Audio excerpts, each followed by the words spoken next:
Мы вновь возвращаемся на Восточный экономический форум, который проходит во Владивостоке. Сегодня глава Якутии Айсен Николаев ответил на вопросы наших коллег с телеканала «Россия-24». Предлагаем вашему вниманию запись интервью. Студия во Владивостоке продолжает свою работу, и сейчас ее гостем стал глава Республики Саха-Якутия Айсен Николаев. Айсен Сергеевич, здравствуйте. Здравствуйте. В первую очередь хочется поговорить о программе республики на форуме, потому что фактически все, с кем мы общаемся, говорят о контрактах, причем где-то многомиллионных или миллиардных. У вас какая повестка? Программа Якутии на Восточном экономическом форуме традиционно очень большая. Это важнейший для нас форум. Сегодня вот с утра мы уже подписали два важнейших для нас соглашения с Русгидро по продолжению строительства Якутской ГРЭС-2 и по созданию единого теплосетевого хозяйства в городе Якутске, а также подписали соглашение с одним из наших надежнейших финансовых партнеров, с банком ВТБ, о продолжении нашего сотрудничества. Будут и другие соглашения и с финансовыми институтами, и с крупнейшими нашими государственными госкорпорациями, с иностранными инвесторами. В целом наша задача на форуме максимально эффективно, максимально детально проработать для того, чтобы дать еще очередной импульс экономическому развитию Якутии, которая на самом деле сегодня является одним из лидеров роста как раз по экономике в целом даже в стране, наверное. Не только на Дальнем Востоке, да, получается? Да, ну, например, могу сказать, что по итогам 6 месяцев у нас рост промышленного производства, наверное, один из немногих в стране за 10%. У нас 111% по сравнению с аналогичным периодом прошлого года.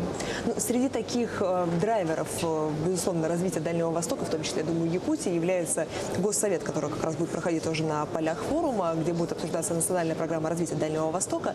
Какие главные предложения сегодня есть? Эта программа очень нужна Дальнему Востоку. Я возглавляю рабочую группу и сегодня вечером буду представлять на Госсовете проект программы. Дело в том, что даже национальные проекты, которые реализуются сегодня на территории Дальнего Востока, они не способны вывести уровень развития качества жизни на Дальнем Востоке на уровень среднероссийский. Мы все равно отстаем и по уровню бедности, и по качеству жизни, и по продолжительности жизни, по смертности. По всем показателям Дальний Восток отстает. И нужна лидерская программа, знаете, не догоняющая программа, как многие хотели бы вот Дальний Восток представлять, а мы должны сделать программу, которая реально выведет Дальний Восток в лидерские позиции в нашей стране.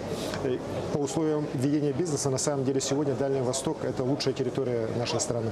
И по всем параметрам соответствует многим практикам стран Азиатско-Тихоокеанского региона. Но вот по качеству жизни мы отстаем. И эта программа, ее основные направления, и социальная сфера, и вопросы, связанные с инфраструктурой, они как раз обеспечивают вот прорыв Дальнего Востока, повышение уровня качества жизни в каждом дальневосточном регионе выше среднероссийского.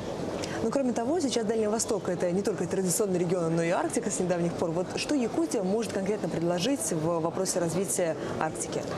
Арктика сегодня – это половина территории Якутии. Это 1 600 000 квадратных километров нашей территории.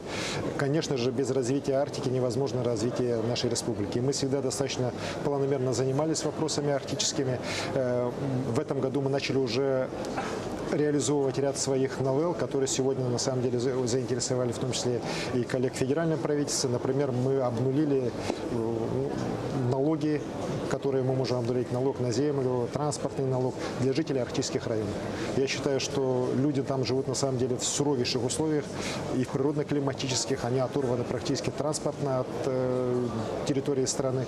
И, конечно же, любая поддержка им должна быть оказана адресная, четкая, ясная, так, а не только словами. Поэтому я уверен, что те решения, которые сегодня вот на уровне страны будут приниматься, благодаря решениям президента страны Владимира Владимировича Путина, они обязательно должны быть конкретными и направлены не только на развитие экономики, хотя это тоже очень важно, да, но и на поддержку тех людей, которые сегодня уже живут в Арктике.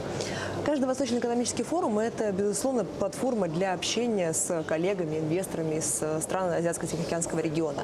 Как сегодня у Якутии вот в этом вопросе обстоят дела? Мы активно работаем с иностранными инвесторами, в том числе и с нашими давними партнерами. Хочу сказать, что последние годы у нас очень неплохо идут дела с Японией. на форуме мы уже будем подписывать опять очередное соглашение по реализации тех проектов, которые у нас на территории Якутии реализуются. Они самые разные, начиная от нашей знаменитой теплицы круглогодичной, которая построена сейчас под городом Якутском, уже 2 его этапа, и сейчас будет реализовываться 3-й ее этап. И в итоге 40% овощной продукции, которая будет поступать на город Якутск, будет поступать из этой теплицы. Поверьте мне, для города, который 9 месяцев в году живет именно на привозной продукции, это важнейший вопрос, в том числе и продовольственной безопасности. Будет продолжение нашей темы по энергетике. С прошлого года мы реализуем проект с корпорацией НЕДА и рядом японских компаний и с Русгидро по созданию ветродизельных остановок. В прошлом году вот ветряки были поставлены в Тиксе, они зиму отлично отработали. Сейчас уже будут дизельные установки делаться там вот в течение 2019-2020 года. Это позволит нам только по одному поселку Тиксе экономить в год где-то порядка 16 миллионов рублей. И в дальнейшем, конечно же, в случае успешной апробации вот этого проекта, мы его хотим уже тиражировать на другие наши северные территории.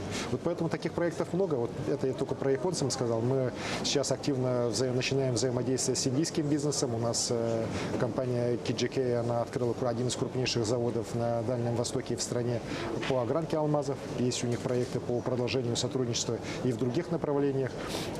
Мы открыты для всех инвесторов, в том числе и китайских, и корейских, поэтому работа здесь у нас идет вперед. Спасибо большое за интервью, Александр Сергеевич.